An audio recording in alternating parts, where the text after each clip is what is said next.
Welcome to session 121 of the Scanner School podcast, where we teach you everything you need to know about the scanner radio hobby. All session notes can be found online at scannerschool.com/session 121. Today, we're going to go inside of one of our brand new Zello nets. And before we start this week's podcast, I want to thank the supporters of Scanner School. So whether you're going to scannerschool.com/support and you're supporting us at a one-time donation by going to PayPal, maybe you're using our Amazon links before you make a purchase on Amazon. If you're looking for new hardware, you're using our Scanner Master links, or even if you're using Butel software, before you make that purchase, you go and use our Butel links and our brand new eBay links if you're looking for used equipment. Your support helps keep the podcast going. I also want to thank those who help support us on Patreon. Now, Patreon is a month-over-month type of sponsorship platform. And there's three different tiers.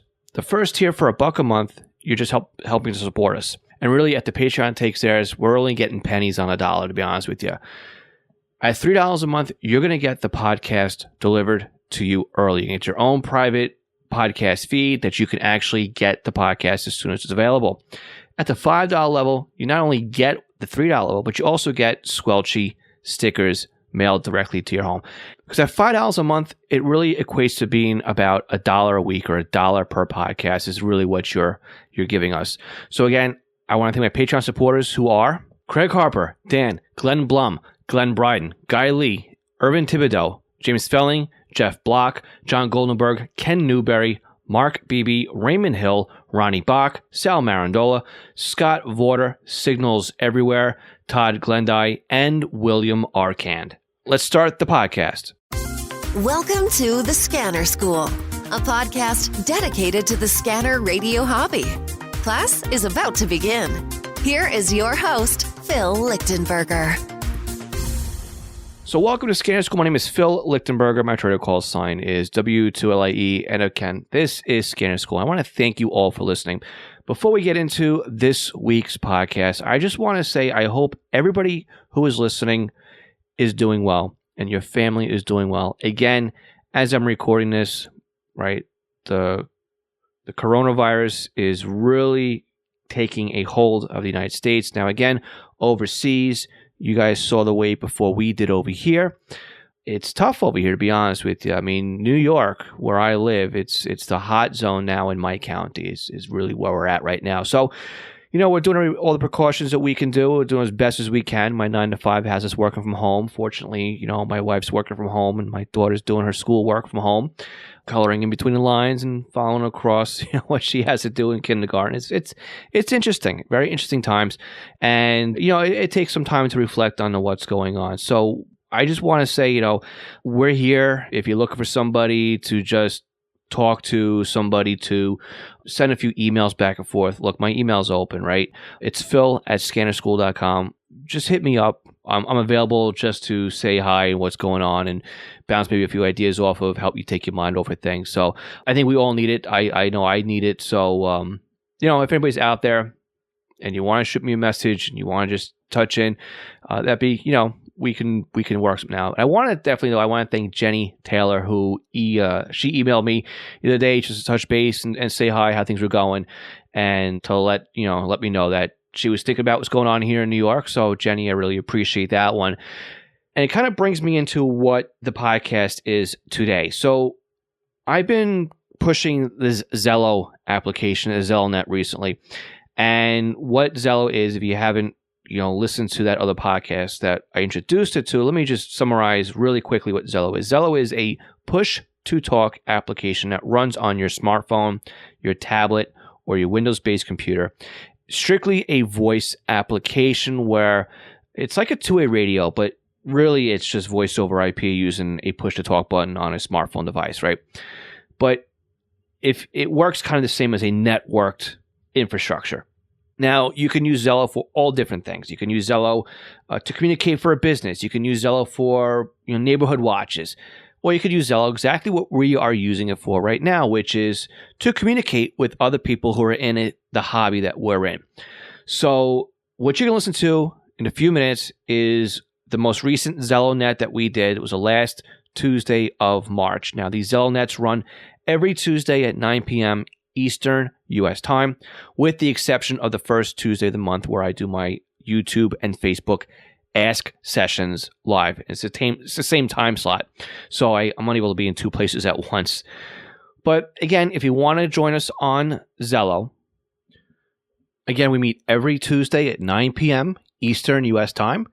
And for the information on how to set up your Zello, get the meeting ID, the channel ID rather, and get the password to the group, just go to scannerschool.com/Zello. That's like hello, but with a Z. Again, scannerschool.com/Zello. So again, why do we have a password in place? Just to keep things easier to manage, keeping the trolls out. And also, I ask you to sign up. This way, if things do change in the future, say I do need a new password or we had to change the meeting time, I'm able to reach out to you directly because you're interested in the Zello net and let you know that things are changing. I don't have to bother you if you don't want to be interested in the Zello net either. So that's why there's a separate list of those who are interested in Zello. So again, scannerschool.com/Zello. Again, that's like hello, but with a Z. Now, for those of you over the C's, that's a Z. Okay. So with that, let's go ahead and jump into our most recent Zello net so you can get a feel of what it's like. And it's a great net. We had check-ins from the United States, Canada, New Zealand, and Australia. So again, if you've never been on one of our Zello nets, this is your invitation to come join us and a sneak peek at what it's like to join us on Tuesday evenings or Wednesday mornings, depending where you are. Enjoy. All right. Good evening, everyone, or good afternoon, or good morning, depending on where you are.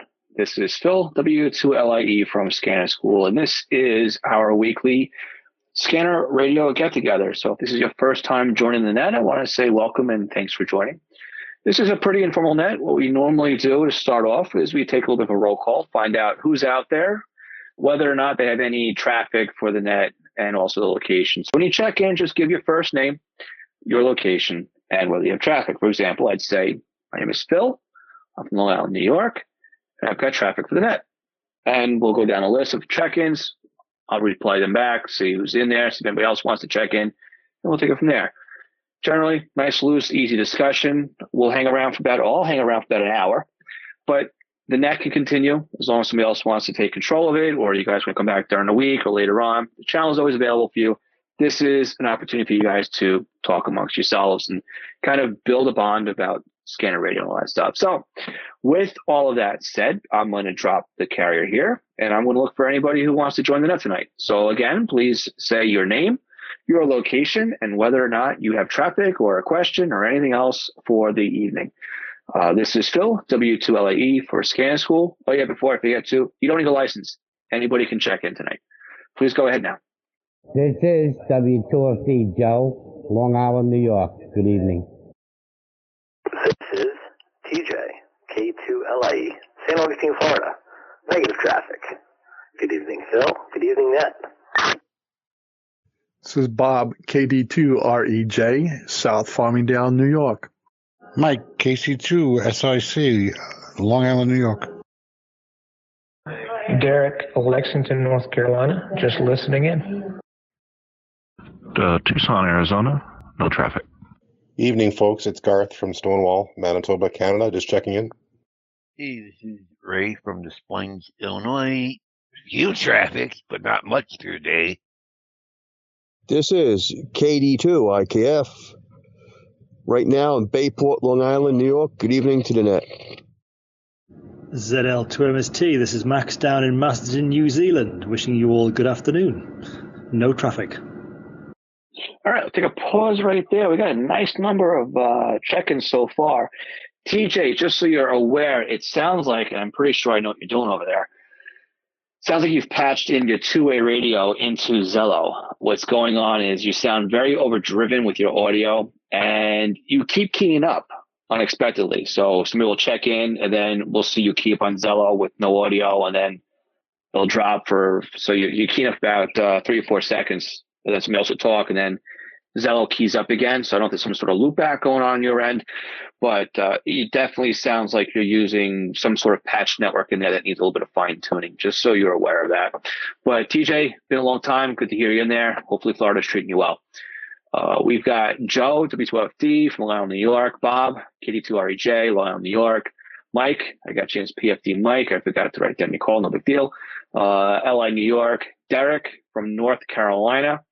I've got Grant's checking in right now. Good, Grant. I got you in there as well. We have somebody from Tucson, Arizona. I missed who that was. Screen call was GH McClure, it looks like. Garth from Manitoba, Canada. Ray, good to have you in there, Ray, as well. Guy, I saw you checking via chat. KD2IKF from Bayport. And Max from New Zealand. Very cool. So officially, we've got Canada, we've got the U.S., we've got New Zealand. So a nice international grouping tonight. I love to see this. James, and to JFD, good to see you in as well, James. So again, anybody who wants to check in the net, just let me know your name, your location, and whether or not you've got any traffic, any questions, any comments, et cetera, for the net tonight. And then we'll break into general discussion. This is Joe from Waukesha, Wisconsin. KD9CXU is my call sign. No traffic. KD4IIW, Virginia. Comments? This is K2LE once again with a question at this time. San Augustine, Florida. Okay, very cool. I'm just trying to keep everything in here and logged so I know who's in and who's got comments on it. So we've got Kenneth, K4IW, with a comment. Jim got you in as well. Grant from Australia. So you check in via text. Brings us to 4 countries tonight, if my math is correct on that one. Joe Curtis. Joe, I saw your Facebook post. I hope you are feeling better and everything is working out for you. And I just want to let you know I saw that and hope everything's going all right. Keith got you in from Ohio, and I think that's where we left off. So Kenneth, we got you in for comments, and TJ got you in for a question. So before we go into the question, TJ, let's go over to Kenneth. We'll do the questions and the comments, and then we'll loop back around again for anybody else who wants to check in or join the net. So this is W2LE. Kenneth, KD4IIW, go ahead with your comments. Sure. A couple things going on this week. Metropolitan Washington Airport Authority continues a transition from a Motorola 2 SmartNet to a P25. Seeing some activity from the police talk groups. Not sure if they're being patched at this time. That's probably the case. Waiting for the fire stuff to come along. Locally, college has dropped their analog system, which is old and aging and started to fall apart. They've joined the county's, Fairfax County's P25 system, so glad to see them on there. I've been chosen for beta testing for my Unication, so I have to install all that firmware. Hopefully I can provide a lot of comments. And I've been catching up on the podcast, so I want to say thanks for the shout out for the DMR group, Scanner Junkies. And with that, I'll pass it back. Wow, sounds like you have a lot of activity in your area over there. That's really good. It's always nice when things move around like that because it gives you something to look at, you know. I remember when they were building the site up here in Nassau County, it was always cool to take a look at the logs and see what's going on. Now, we're fortunate to have Suffolk County doing the exact same thing. So, and I'm curious to see how you like the Unication beta testing. I haven't signed up for that, but I'm probably gonna apply for it just to see if I can get into the Facebook group just to see the comments on it. I know once you upgrade, you can't downgrade on it, and then it seems like there's going to be features in this firmware for the beta testing that won't be available in upcoming releases. So that leads me to believe that the free scan stuff is going to be paid only.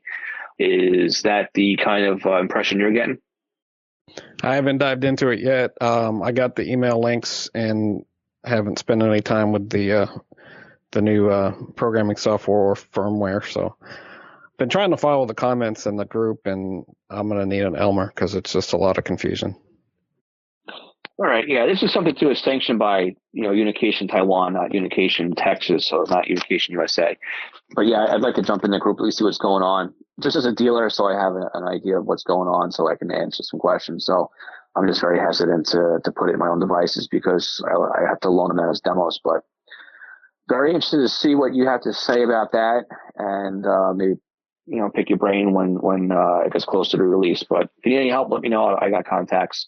And no problem with the shout out to the group. I mean, your idea kind of sparked this idea. So Hopefully, I phrased everything the right way. And if anybody is into amateur radio that's on the net right now, and you have a TGIF hotspot, there is another scanner net that runs on amateur radio DMR on the TGIF network. And Kent, what's the talk group? Is it 1033? Yeah, the number is 1033, and it's open discussion now. It doesn't have to be limited to scanners or whatever. We're all hobbyists of one sort or another and not just tied down. So come along and talk radios, but talk other things. All right, sounds good. And again, that operates only on the TGIF network, so you'll need a gateway to be able to get into that. And again, it's a personal gateway. So one of these days, I'll end up over there. Still trying to play around with my Linko right now and get that set up. It's just been slow going on that one. But all right, let's roll over to TJ, and we'll grab your question.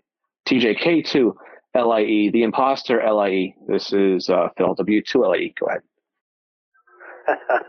The imposter. I love it. Never lived that one down. Well, good evening again, and Phil, so nice to speak with you. It's probably been at least a year. I just wanted to double check. This is my first time coming into the net that you're having here on Zello. I just changed over my interface so this way I can come in via Zello. But I wanted to make sure, one, I was sounding okay, not overmodulated and completely clear, as well as two, I wanted to make sure that I wasn't having any issues with keying up your Zello group multiple times, which it sounded like when I first came on I was doing. So I just want to make sure that everything's going okay and I'm not causing any interference, so to speak. I just wanted to pop in again and say great job. I've been following along as much as we haven't spoke. I've been following along for at least the last year and see how things are going, and I'm great to see that they're going in this direction. So I'll definitely be listening out. I'm definitely going to do a lot more listening than I will talking. But I just wanted to pop in again, wave a hand to you, as well as everybody that checked in this evening to the group. So again, this is TJ K2LIE from St. Augustine, Florida, and I will send it back to you, Phil. Yeah, you sound like you're talking through a tin can. I don't know what your microphone setup is on your end, but it definitely sounds very, very tinny. Little overmodulated towards when you speak a little bit louder, it overmodulates just a tad. But it's better than it was before. It's just interesting. I guess you're using just a mobile phone with a headset. Is that all you're using, or you got some other crazy contraption over there? Let's see, I turned it down a little bit lower, so hopefully that sounds a little bit better. No, I'm actually coming in off of a coming into a XPR 4550, coming into a Signal Link, coming into a laptop with Zello running. So hopefully that sounds a little bit better. The levels are completely different on Zello than they are with some of the other interfaces that I use, so I didn't have much time to do any testing pre-net. So I appreciate you and everybody else's patience. Back over to you, Phil. Yeah, it definitely sounds better now that you've tuned it down. And yeah, definitely good to hear from you. It's been a long time, right? At least a year, you're right. But so everybody gets the joke here about Mr. Imposter and me. Obviously, our call signs are vanity call signs. Neither TJ or myself were gifted our LIE calls. Mine is actually, I have the original QSL card from the original owner that owned W2LE. He was actually out of Jersey, and it's very interesting to have that call sign, that QSL card. But it's a vanity call. The LIE stands for the Long Island Expressway. And when I went to get my vanity call, I had the option, right, of W2 or a K2. I picked the W2. That left TJ with the K2, but TJ got his call sign years after I got mine. And it's funny because I will talk to people today that still get TJ and myself confused because the call signs are so close. So in order to set them straight, I let them know that I'm the real W2LE, even though I'm not really the real original user of it. And then TJ is the imposter because he copied me. So that's the story on that one. I do see some texts coming in. Let me drop it here to just acknowledge those texts. All right, very good. Anything else tonight, TJ, before I move on? No, not at this time. Again, I appreciate your patience with allowing me to kind of critique and adjust my settings here. I wanted to make sure that I, again, sounded good and I wasn't disrupting your net. But I again thank you, and I was very happy and impressed at the same time to hear so many other people checking into the net, specifically from 3-4 other countries. I mean, that's a huge accomplishment, and it's definitely well deserved. So, Phil, congratulations on that, and I'm definitely going to be listening out. And now that I kind of at least have some settings, at least a baseline over here, I can get myself tuned in a little bit better to you guys and maybe tune in a little bit more. So, Phil, thank you again, and I'll definitely be talking to you soon. My regards to you and the baby, and who's probably not a baby anymore, and I will talk to you soon. This is Kilo 2, Lima, India Echo, St. Augustine, Florida, and we'll be monitoring. All right, TJ, thanks again. And yeah, we'll touch base, I'm sure, eventually again, shortly too. And yeah, definitely not a baby, 6 years old, in kindergarten, but acts like she's 18 already. So it's insane, but very, very good. All right.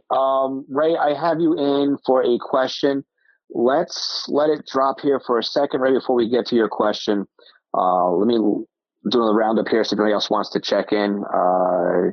Kat, I also saw you commenting in the chat. So yeah, if you guys want to chat while things are going on in the chat box too, you guys can do that as well.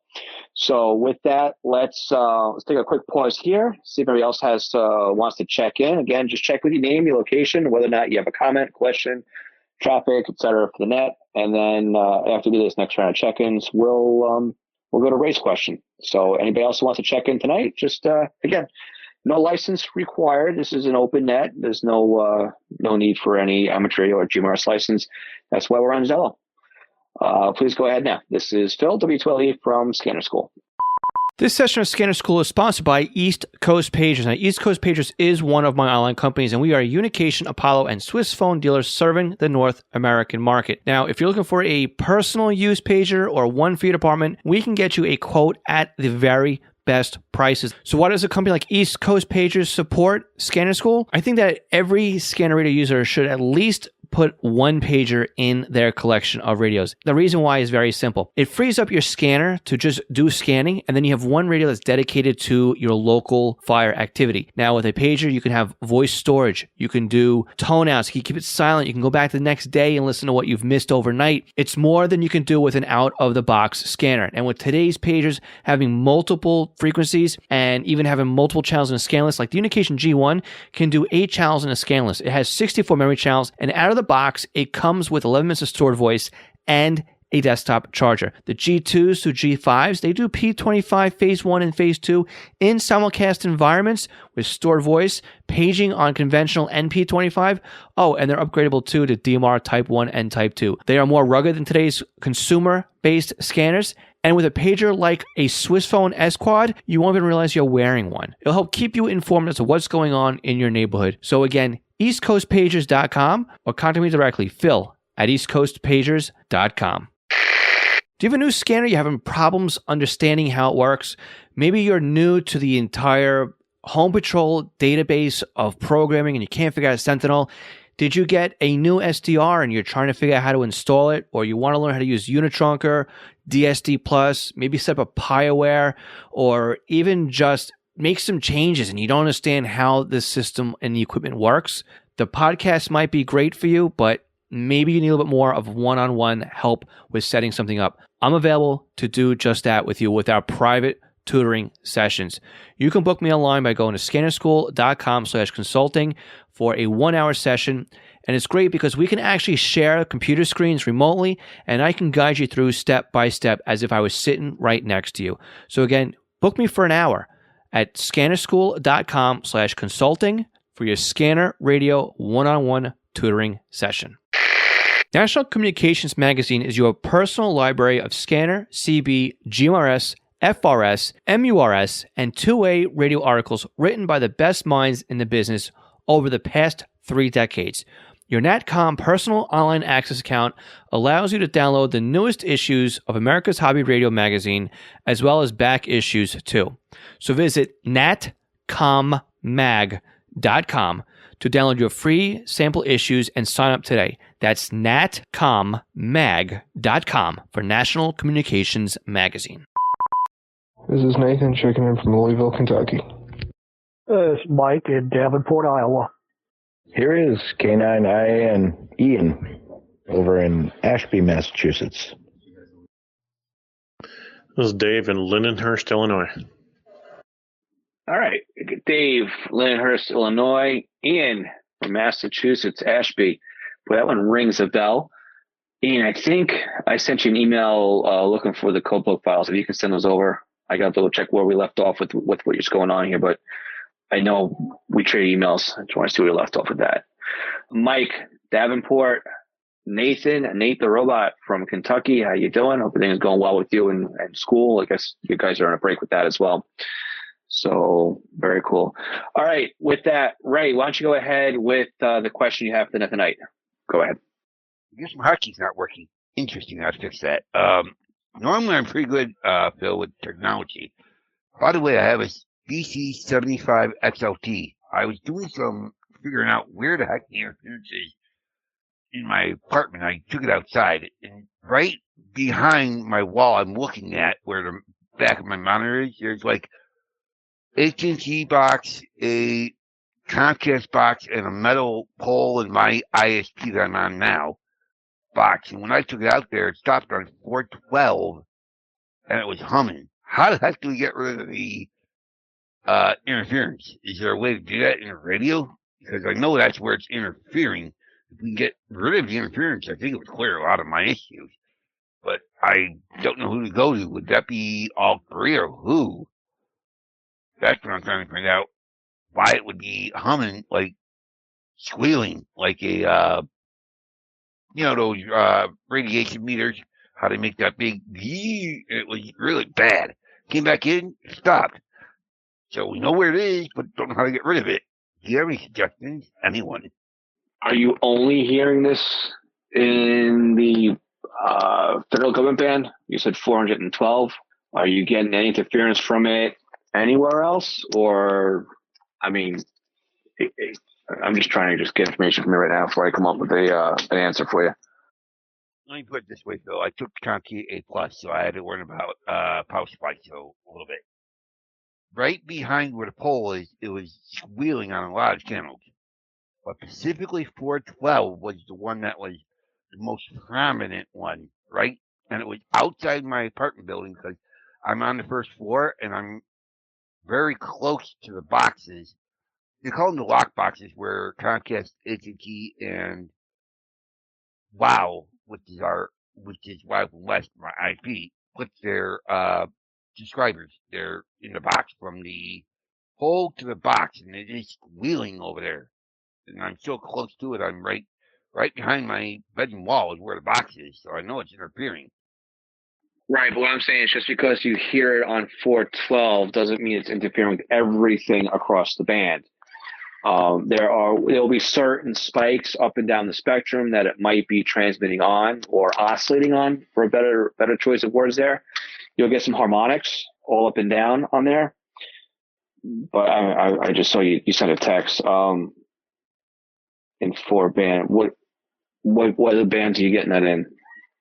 Doesn't matter if it's any 4 band. Doesn't matter. It all starts squealing. But yet, when it goes to 160 whatever, it's not as bad, but it's there. TJ, just let you know, you're keying up again. So you have multiple things here, right? You've got. I'm sorry, my chair is squeaky as anything. I'm sure you hear that in the background as well.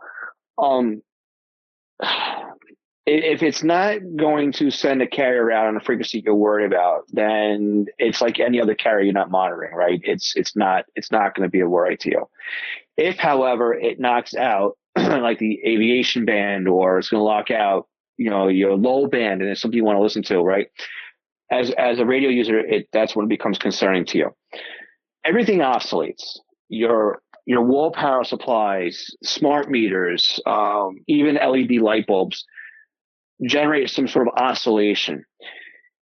It's really how far they oscillate that causes a problem. Sometimes when you're right on top of it, you'll notice that you can hear it. So when you walk over to that green box, the beige box, whatever it is that you have on the street level there, and you walk up to it, yeah, you might hear something right up against it. But as you walk away from it, as you get 5 feet, 10 feet, 20 feet, that becomes the question. Are you still hearing it at that point, right? Does it drop off really quickly?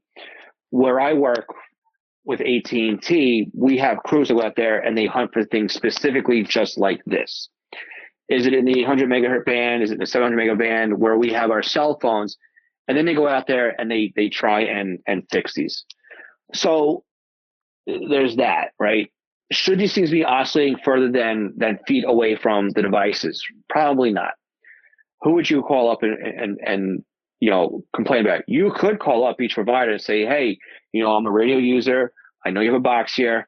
I am seeing on these frequencies that you are radiating, that you're oscillating, and there's an issue. So before somebody else complains, maybe you should come out here and take a look at it. That's one thing you can do. I know there's a problem with on the HF spectrum when you have bad electrical lines and bad isolators, right? When it gets wet or when it dries out, that's what it is at this point. But you'll destroy the band, right? The band will go nuts. And I have a coworker of mine who's really a big DXer, and he'll go out there with an AM radio and tune it down to the amateur band, and he'll report it. He'll call the power company. He'll say, on this pole, you guys are blowing interference in the amateur radio band. I narrowed it down for you, and they'll come out there and they'll repair it. So, like I said, pretty much everything is going to oscillate. It's a matter of how far away it's going to be from the actual source. I've even tuned radios just by laying a second scanner on top of it and tuning the IF on it. Because again, you can hear the IF, you can hear the frequency that you tune to when you rest another radio on top of the radio you're tuning. When you take that radio away, and you move it across the desk, you don't hear it anymore. So, it's kind of what I'm trying to explain to you here. I know, 3 minute long explanation here, but hopefully that kind of goes to what you need. Yeah, it doesn't, even if I walk outside just going around the corner, so it's not just near it. It doesn't hum and make that yee or whatever it does is bad, but it is there around the corner. So it's that whole area. We know where it is. If we can just get rid of it, I think I would have better electricity, better everything. There's a leak somewhere is what you're calling it. You got to find out where the leak is and repair the leak.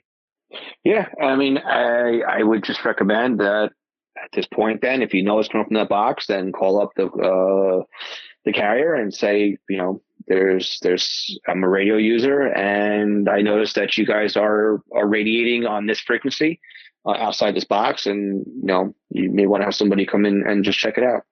Hey, Phil, I didn't know where to go with that one because there's 3 different carriers back there. I saw AT&T. I know WOW, my provider, I can get a hold of, and there's Comcast, and Comcast is, as you know, hard to get a hold of. Yeah, there's generally a number you can call up for that kind of stuff. Just go ahead and Google it, and you don't want customer service, you don't want customer care. You definitely want an address that, if you look at Comcast radio interference or Comcast RF or Comcast engineering department, something like that you call in. You don't want a customer service number because they'll just dismiss the claim. So, or even if you just email it directly in, somebody should redirect it to the right location. Don't expect anybody to come out tomorrow to fix it, but they also don't want to be transmitting where they're not supposed to be transmitting either, because the FCC can get on for that as well. But don't go to the FCC either. Do the right thing and contact the provider directly.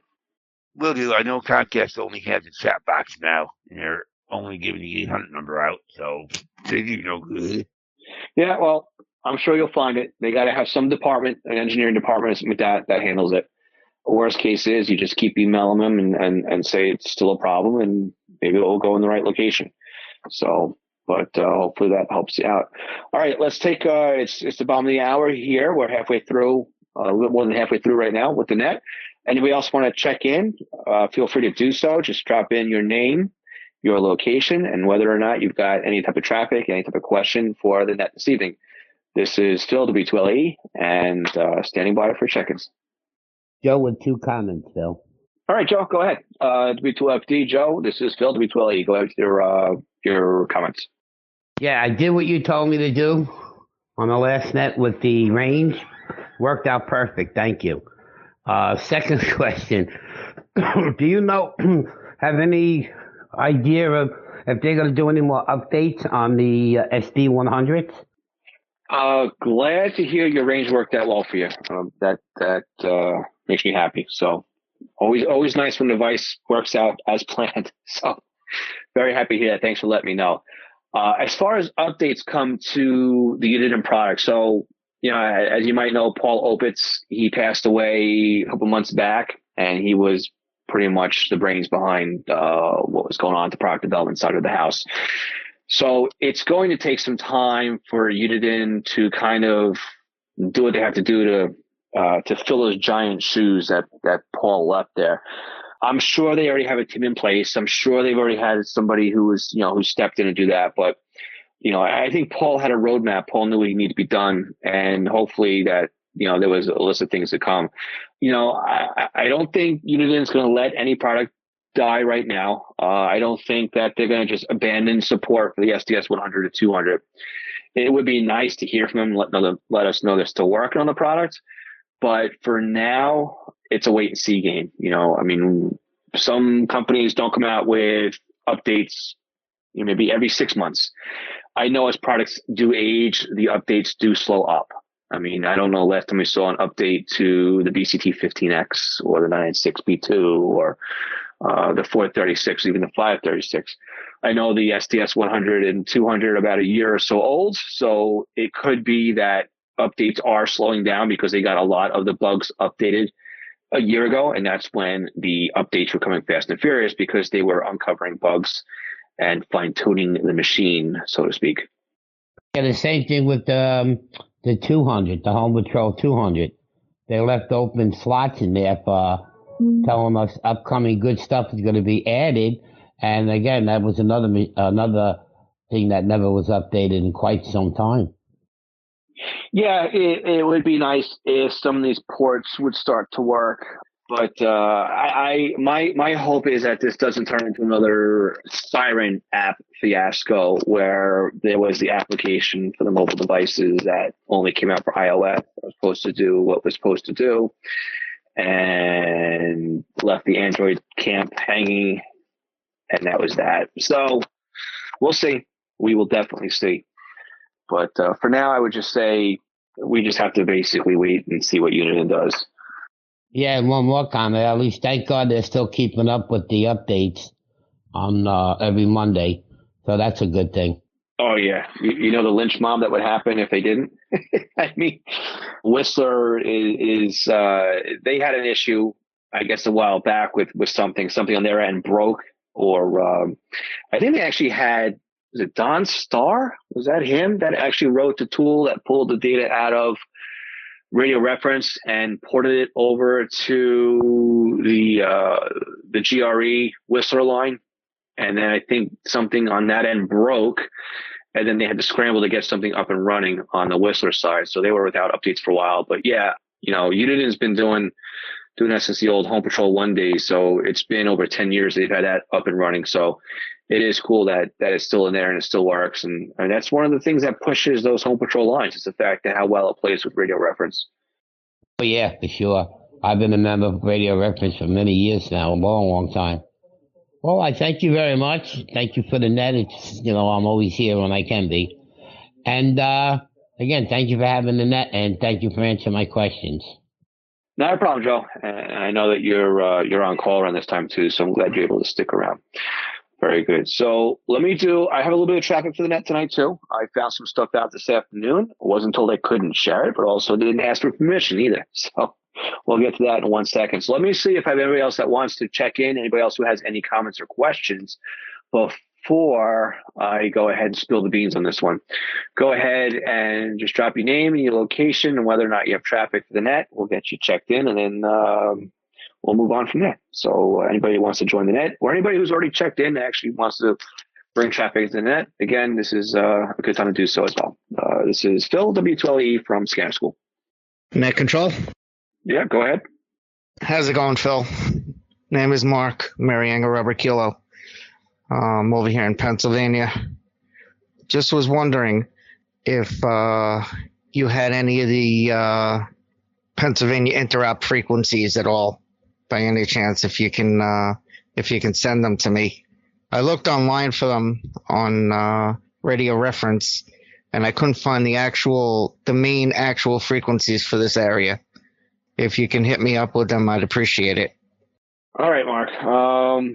I'm just reading the chat messages came in. I don't have anything specific to Pennsylvania. I did see that you were chatting with somebody during the week about that in the chat box, in the chat group, or actually just the chat window for this channel. I put a couple links in there for you. They're the National Interoperability Field Guide channels. You could pop those in and see. What also might help you out, though, is Google. Not to be rude about it, but just to make a point here. I did jump into Google to try and find out more about my area because I discovered, or maybe it's a bad way of saying it. I got sent information and it has some interoperable frequencies in there that I did not know about. They were labeled in the UTAC range, but they weren't numbers that were part of the standard UTAC NIFOG list. So instead of being TAC 41, TAC 42, TAC 43, they had different numbers. I'm going to let it drop for a sec. So that kind of led me down a Google wormhole. So I started typing in New York Field Operation Guide, and that sprouted up a Midwestern guide. It was an Oregon. It sprouted up Oregon's Field Operation Guide with their channel layouts and their interoperable frequencies. I was just reading in the Spectrum Monitor magazine yesterday that another state has their own field operation guide. And I want to say it was, no, I'm not going to name the state because I don't remember off the top of my head. I don't want to give it the wrong information, but states do have their own field operation guide.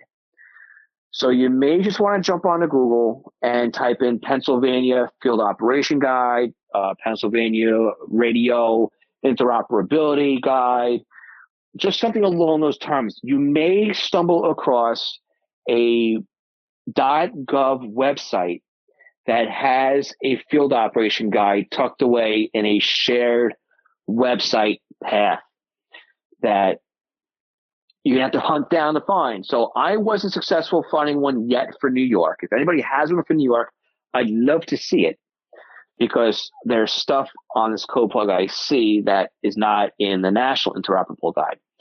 For all I know, this information is for Jersey, and I'm just not finding it because it doesn't exist.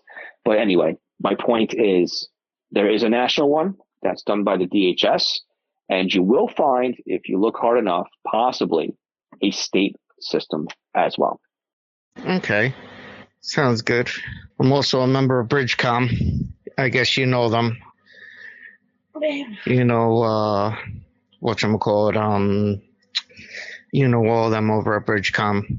You were hosting the link for them on your site. Yep. And if you were in earlier, TJ checked in and he talked about Bridgecom and how he linked everything up with Zello. So, yep. TJ's in the net tonight, and I am still streaming the Bridgecom repeater up here to the net from it's actually one of their radios. Connects to my server, goes to my website, and they have the link. So that's that. So, all right. Anything else, Mark? One more quick question. The government frequencies for the main P25 frequencies for out here also, I was wondering, because I can't find them. And I know a lot of them are encrypted. I know a lot of those frequencies are encrypted.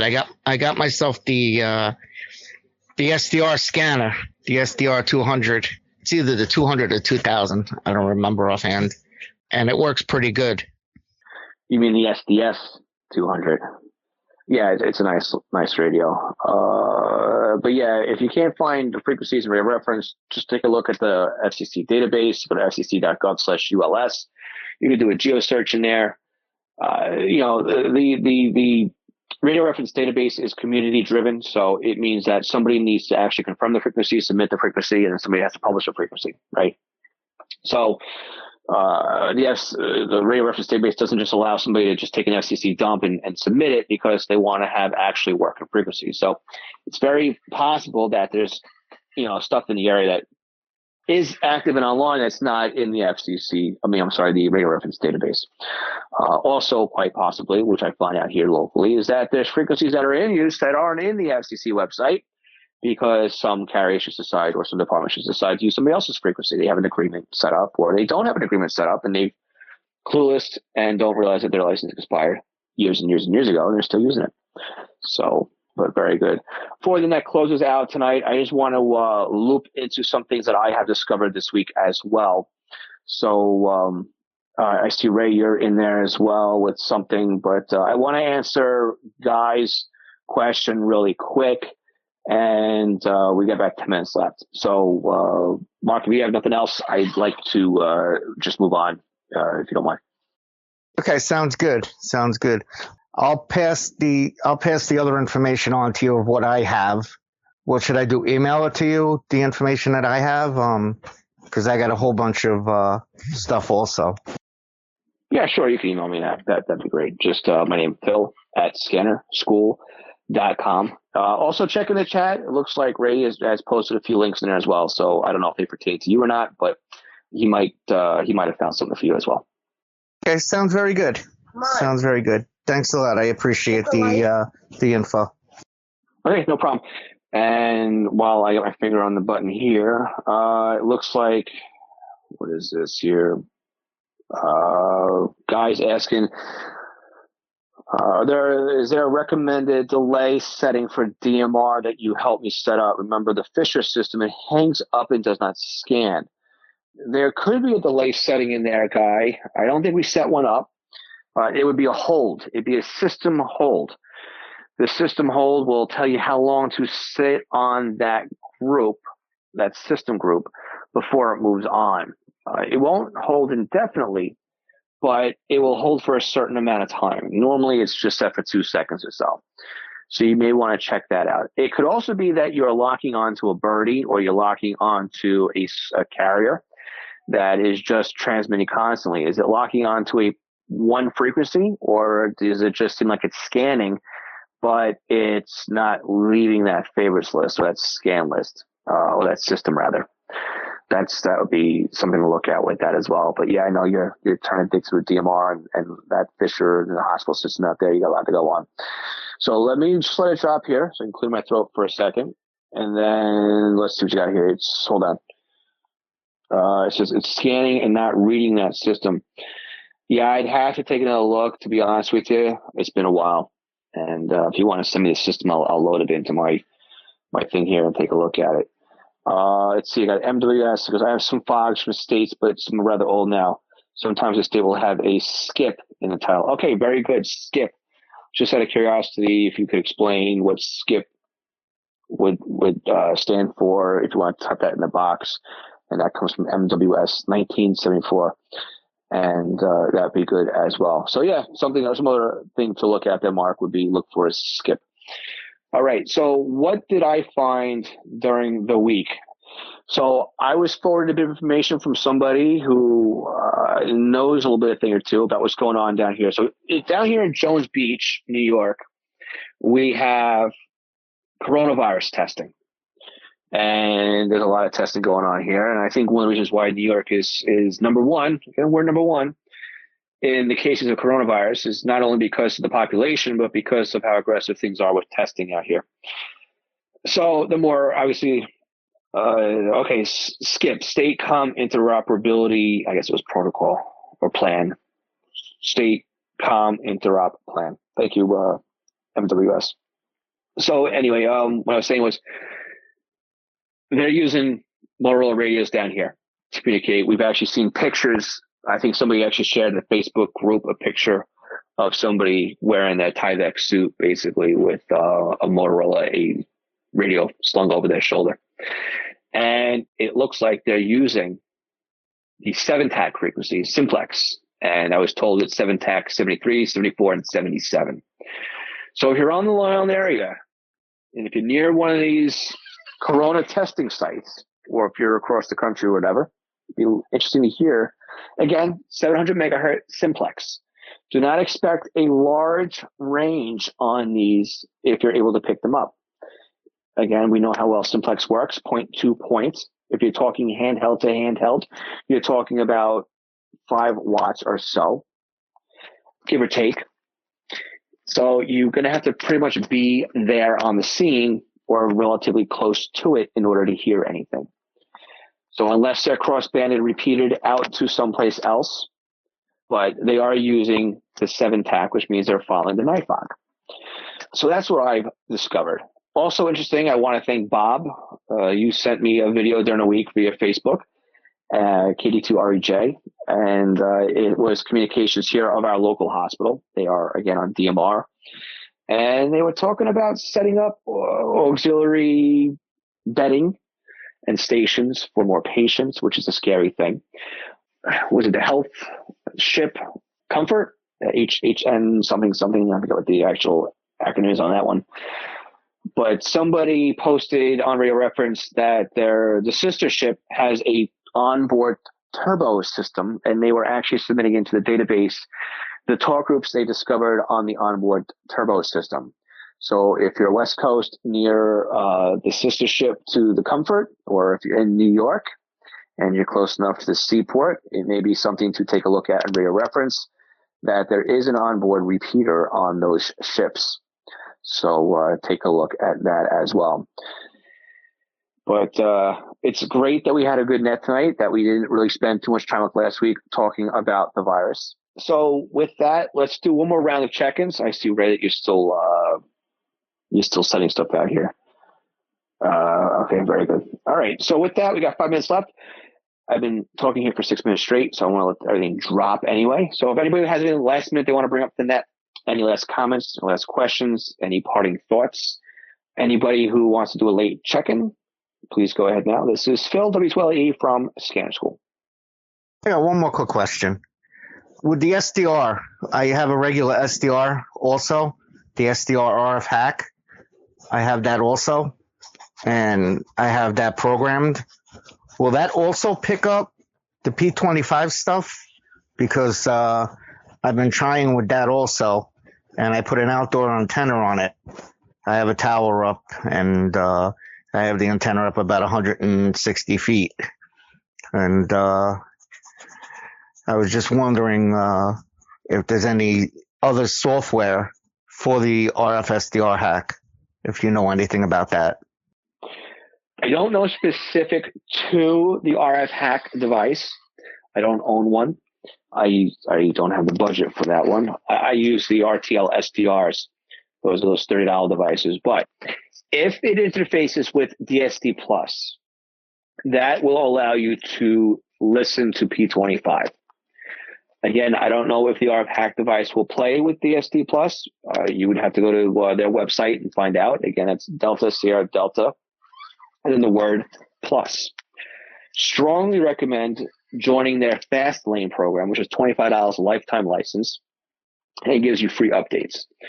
Using the DSD Plus program, you can monitor trunk systems, and that includes P25 and DMR, and I believe NXDN as well. So it'll help you out with that. If you're looking for something else to play around with, again, don't know if it plays with RF hack, you can look at Unitrunker. And I do have a course coming, trying now desperately to free up time to get that course published. I was hoping to have it done by the end of this month. I say that every month, but I really mean it now. It's ridiculous how long it's taken me to get this done, but there will be a course coming that has how to use an RTL SDR and set all that up for you. Okay, very, very good. Yeah, because the SDR RF hack is a lot different than the SDR, than the regular SDR. That's why I've been having a little bit of issues with it. Yep. All right. Well, maybe somebody else in the group has one and can give you a hand with it as well. But me personally, I've never had any experience with one, so I really can't help you out too much. There is another group that you might be able to look into, Signals Everywhere. Harold was on the podcast a while back talking about that, and he has a Discord server set up for that kind of stuff for SDR. So you may want to check out his group as well. I don't really have much information on it, but you can go to signalseverywhere.com and take a look and see what he's got there, and jump into his Discord and probably get some help over there as well. So with that said, it's the top of the hour here. It's 10 o'clock my time, which means it's getting close to the time where I must disappear for the night. I would like to thank everybody who checked in tonight. This is by far the largest net we've had so far. I'm looking at the count right now. We've got 21 people connected, which is about the number of people we've had checked in tonight, which is great. So we've got, going through the list here, Joe from Long Island, TJ from Florida, Bob and Mike from Long Island, New York, Derek from North Carolina. I also have G.H. McClure. I think it's your first name on that one, from Arizona. Garth again from Manitoba, Canada. Ray. Guy from California. KD2IKF Bayport. Max from New Zealand. Keith from Ohio. Joe again from Wisconsin. Grant from Australia. I got Jim. Got Kenneth. Nathan from down in Kentucky. Mike from Iowa. Ian, Massachusetts. Dave from Lindenhurst, Illinois, and Mark from Pennsylvania. So with that, we've got 21 members checked in tonight. I want to thank everybody who came in this week for the net. As a reminder, because next Tuesday is the first Tuesday of the month, there will not be a net. If somebody wants to run a net, I'll be more than happy to hand it off to them to run for the night. But I will be hosting a YouTube and Facebook question and answer over there. So if you're available and like to join us over on YouTube and Facebook, it'll be over at our channels over there. So with that, I want to say 7-3. Thank you everybody again for another awesome evening. Again, this channel stays open. You guys can come and go as you please. And you want to use it during the week, that's what it's there for. So with that, have a good night, everyone, or a good afternoon if you're over in Australia or New Zealand. And have a good one. Thanks again, and we'll talk to you guys soon. 73. Okay, so that is one of our Zello nets. That's pretty much all it is. It's just a roundtable discussion of a bunch of people who like to listen to scanners. We do a little bit of troubleshooting. We do a little bit of problem solving. We do a little bit of updating what's going on in our neck of the woods. Maybe share a few stories, or just learn. Again, if you're a little bit mic shy and you don't want to talk into the net, you can always listen.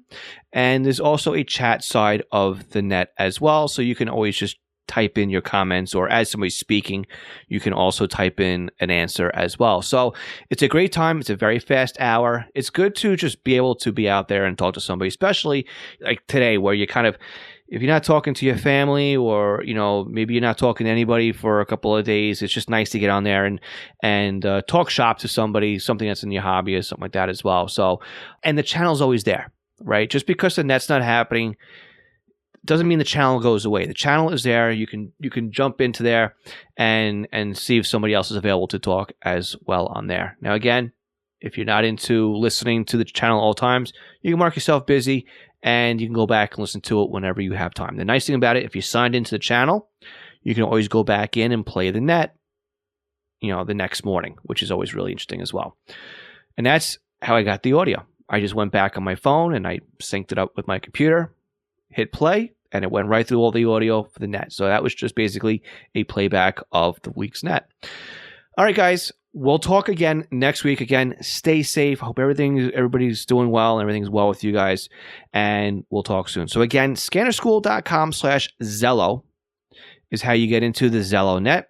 Scannerschool.com/session121 is the session notes for this week.